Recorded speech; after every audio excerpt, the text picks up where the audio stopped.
You've introduced the new math skill. You have provided your students with practice time. You have given them an exit ticket and reviewed the math skill. Now what? You are listening to episode 34 of the Upper Elementary Simplified podcast. And today I'm going to be talking all about setting up and running small group math instruction.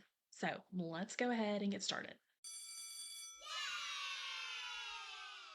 Welcome to Upper Elementary Simplified, the podcast where busy and overwhelmed teachers find thoughtful ideas to get students engaged in meaningful learning experiences.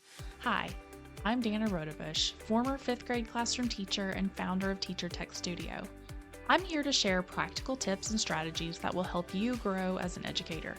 If you are a tired upper elementary teacher searching for ways to cut down your planning time while boosting student engagement, you are in the right spot.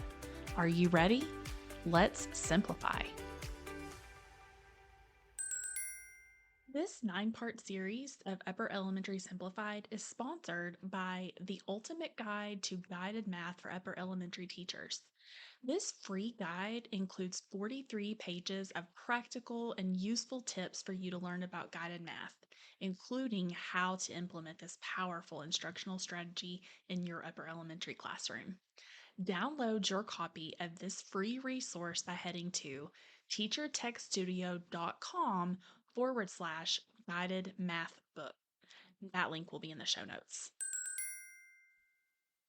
Day 3 is the beginning of the most influential component of guided math, small group instruction.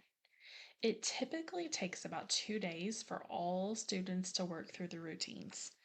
The first step in learning how to teach guided math groups is understanding the purpose of the guided math lesson and the value it has for student mastery. The goal of small group math instruction is for students to interact with the new math skill while the teacher is available to redirect any misconceptions. The small group also offers students a safe environment to learn and develop new math skills. Teachers will have differing opinions on how small group instruction for math should take place. So, as you listen to my tips, please keep in mind that you can adjust and modify each idea to fit your own teaching style and the needs of your students. This episode is based around 3 common questions about grouping students for small group instruction. Likely one of the topics that teachers will disagree about is how to group students for small group instruction. I'm going to tell you about the 2 ways that students can be grouped and the benefits and drawbacks of each, and then you can decide for yourself which method is better for your students. So, the 2 ways that students can be grouped together for math instruction are homogeneous grouping and heterogeneous grouping, and they each have their own benefits and drawbacks. Homogeneous grouping is when students are grouped based upon their level of mastery or non mastery of a skill.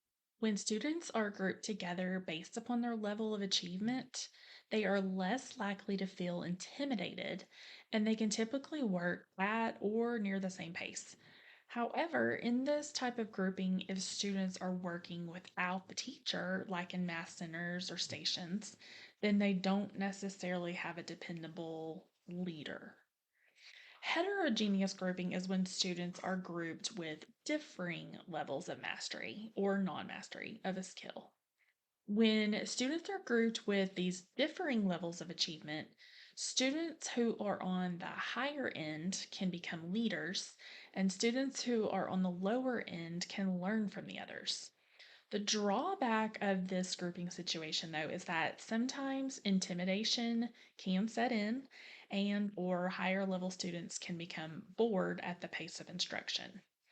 I have experimented with both methods of grouping, but I have to say that I feel that homogeneous grouping is the most beneficial, which is grouping students based on their like abilities. An important thing to remember is that small math groups should be fluid, which means that they can change easily from week to week, depending on the skill your students are working on and the observations that you are noticing as you assess them. For example, during week A, you are introducing whole number multiplication and you assess your students with an exit ticket. You are able to determine that Jimmy, Danny, Maggie, Freddie, and Steve are all struggling to understand the reasoning for the placeholder 0. So you place them in a group together for guided math. Then during week B, you introduce whole number division, and after you assess your students, you find that Jimmy, Maggie, and Freddie are all struggling with the long division algorithm, while Danny and Steve have mastered that skill already. So these 5 students who were in the same group for multiplication are now going to be in different groups for division. The second question that is commonly asked about grouping students is how many students should be in each group? And this really depends on your students, but I recommend no more than 7 students per group.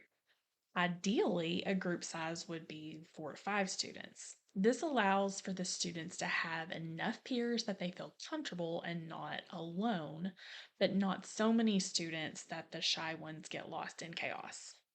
And finally, the third question is what should the teacher be doing during small group guided math instruction?